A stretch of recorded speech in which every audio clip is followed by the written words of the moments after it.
Now, today we are going to deal the forward price or future price for the commodity. In the previous class we have seen what? Shares, either shares or Nifty, the bucket of shares.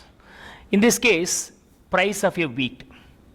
I can either purchase the wheat today or I can postpone the purchase of the wheat probably 2 or 3 months later also.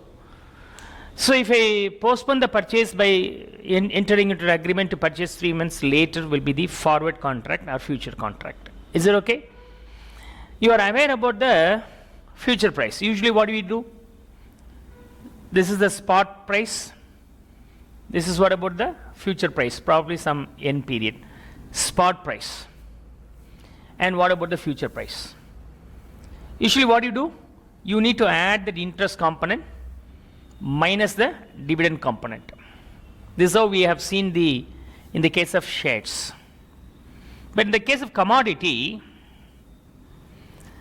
spot price and future price. Spot price,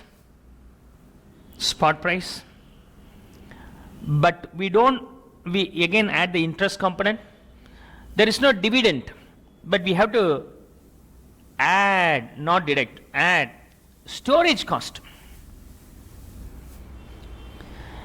I want to purchase, say, 10 sacks of paddy or wheat in a matter of 6 months later, because there is a grand functions we are supposed to do. For that functions, we are in need of 10 sacks of wheat.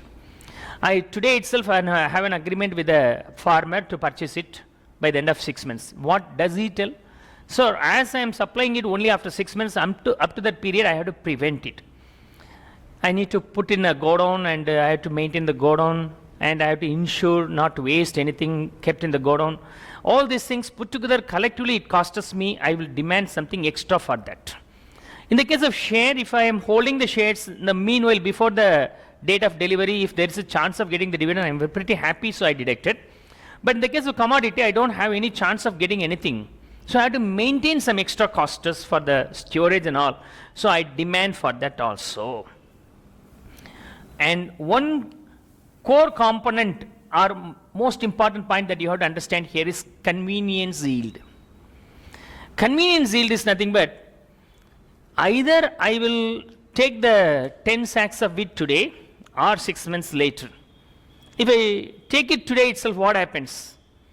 I am in need of those wheat only by the end of 6th month. Suddenly, because of the emergency, 2nd month itself, I am in need of wheat. What can I do? I can use by the end of 2nd month and replace later. So, as I don't have that in my godown, it is given in the hands of the seller himself, and I am going to take the delivery only after the 6 months. By the end of 2 months, if I am in need of any wheat, though I am eligible for that, but not today. So I am losing that extra benefit which is called convenience yield. I am losing that. The holder will be enjoying that. The supplier, probably the farmer, guaranteed you to sell it for the 10 sacks of wheat by the end of 6 months. By the end of 2nd month itself, there is a great chance of selling the same 10 sacks of wheat with a higher price. What he can do? Sell it off and refill. So there is a yield for him. That's the convenience yield. Just similar to the dividend. That dividend case will not be applicable for the commodity market. So we have the convenience yield. Rest of that is the concept similar to the same future calculations. Let's see. The spot price of the wheat is 900 rupees and storage cost is 145. Again, the storage cost could be payable at any time. Maybe payable in advance. If it is payable in advance, you have to add the interest component. If the storage cost is payable at the year end, of course you no need to consider about the future value of money. So storage cost and spot cost. Storage cost and spot cost. Now we have to consider the interest component. So interest for spot rate 900, okay, into what is the rate of interest? 10%. For how many months? What is the period? Nothing stated. We assume this being 1 year. 1 year. Is it okay? So 1 year. Provided if there is a convenience yield, it should be deductible from here. That's all. It is deducted.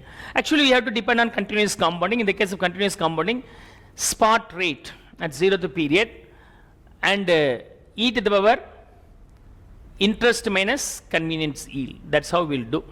Okay, this is the process into the period term, or n, number of years you can use. Is it okay? 900 into 8%. Come on, what is the value? 72 rupees.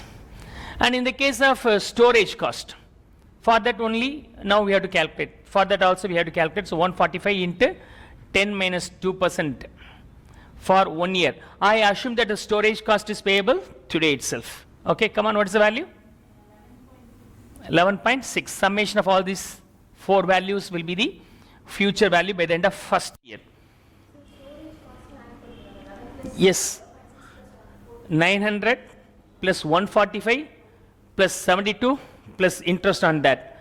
This interest will come only when the storage cost is paid at the 0th time. If the interest cost is, means storage cost is payable on nth period, of course you don't calculate the interest. But if it is halfway through, 1.5 months itself or 6 months later, then for the remaining month you have to calculate the interest. Is it okay? 1128. The book answer is 1132. We have followed the continuous compounding format here. Is it clear? Come on, copy it.